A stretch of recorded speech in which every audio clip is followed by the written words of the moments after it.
অনেক কাল আগের কথা। বাংলাদেশের একটি ছোট্ট গ্রামে ছিল এক সুন্দর মসজিদ। সেই মসজিদের ইমাম সাহেব ছিলেন খুবই নম্র এবং ধার্মিক মানুষ।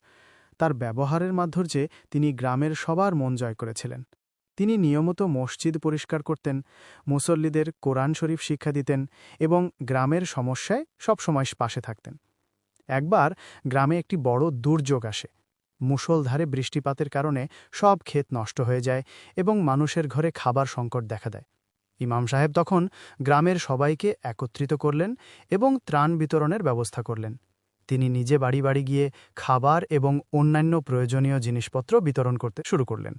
তার এই অসেলফলেস সেবায় গ্রামের সবাই মুগ্ধ হল এবং তারা নতুন করে জীবন গড়ার স্বপ্ন দেখতে শুরু করল।